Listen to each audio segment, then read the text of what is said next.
Hai friend, saya akan menjawab pertanyaan rekan-rekan mengenai mengapa daya beli rupiah terus turun. Jadi banyak yang bertanya friend, kenapa sih harga-harga itu terus naik setiap tahunnya ya? Kita akan lihat sama-sama apakah barangnya yang semakin mahal atau sebenarnya uang kita yang semakin tidak bernilai ya. Jawabannya ternyata keduanya benar ya, tetapi akar utamanya adalah nilai uang yang terus menurun. Saya ingin kamu melihat tabel ini friend ya, grafik ini friend. Ini adalah nilai value daripada rupiah sejak tahun 2000 hingga 2026 atau kita sebut sebagai purchasing power atau kekuatan atau daya belinya. Dan kita lihat bahwa ternyata daya beli rupiah itu menurun 79,1%, bayangkan ya, dalam 26 terakhir ya friend ya. Jadi kita akan bahas dari grafik ini sebenarnya apa itu inflasi ya.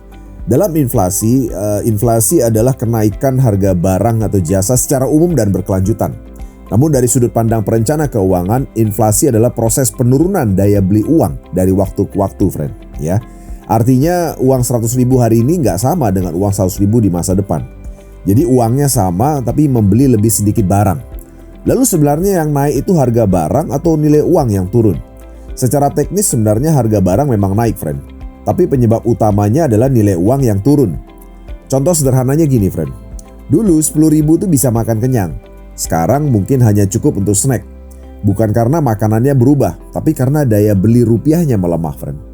Lalu kenapa bisa terjadi, friend? Yang pertama, friend, itu karena penambahan jumlah uang yang beredar. Ya, jadi bank sentral seperti Bank Indonesia itu mengatur jumlah uang di sistem. Ketika uang bertambah, nilai setiap uang itu menjadi kecil ya, lebih kecil. Jadi prinsip sederhananya semakin banyak semakin tidak langka. Terus yang kedua, friend, pertumbuhan ekonomi dan permintaan. Jadi kalau pendapatan masyarakat naik itu permintaan naik ya. Kalau barangnya terbatas harganya naik. Nah itu penyebabnya ya, barang naik ya. Lalu yang ketiga friend, kenaikan biaya produksi. Jadi energi, bahan baku, logistik naik, produsen tentu saja menaikkan harga. Yang keempat, adanya inflasi global dan nilai tukar. Jadi rupiah itu juga dipengaruhi oleh nilai US dollar. Kondisi global ya. Jadi jika rupiah melemah, itu akan membuat barang impor itu jadi lebih mahal friend. Ya, dan harga dalam negeri juga pasti ikut naik ya. Lalu kenapa penurunannya terasa drastis sekali? Karena efeknya compounding atau berlipat-lipat gitu friend. Misalnya inflasinya 5% setiap tahun. Kalau 1 tahun kecil nggak terasa. Kalau 10 tahun udah mulai terasa friend. Kalau 20 tahun sangat signifikan. 30 tahun itu udah disebut drastis friend. Kayak ini 26 tahun 79,1% friend ya. Nah inilah yang disebut dengan silent erosion of wealth atau pengikisan kekayaan diam-diam. Nah realita yang harus dipahami friend, menyimpan uang saja itu nilainya pasti turun friend. Ya jadi misalnya kamu deposito kamu diamin gitu ya, ya lama-lama pasti turun nilai uangnya ya. Kemudian tabungan tanpa pertumbuhan itu akan kalah oleh inflasi. Ya artinya kamu boleh menabung ya, menyisihkan uang, tapi mesti yang bisa mengalahkan inflasi ya. Lalu pertanyaan berikutnya friend, apakah harus menghindari aset yang berbasis fiat? Ya berbasis fiat itu maksudnya yang menghasilkan uang rupiah misalnya. Nah, di sini perlu diluruskan friend. Jadi kamu jangan terlalu ekstrim di sini. Ya, jadi artinya kamu tidak perlu langsung betul-betul menghindari investasi yang menghasilkan uang fiat, ya.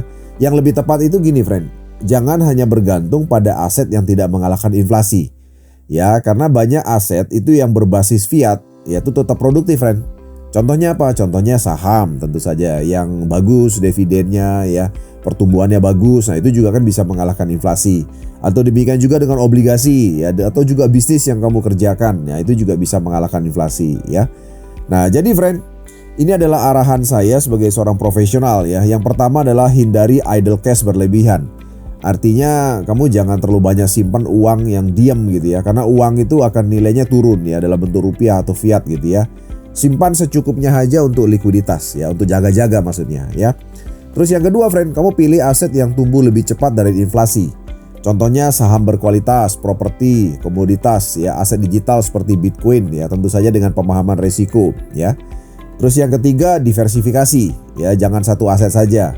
Ya, diversifikasi adalah kamu gabungkan ya antara yang menghasilkan stabilitas dan yang growth atau pertumbuh ya.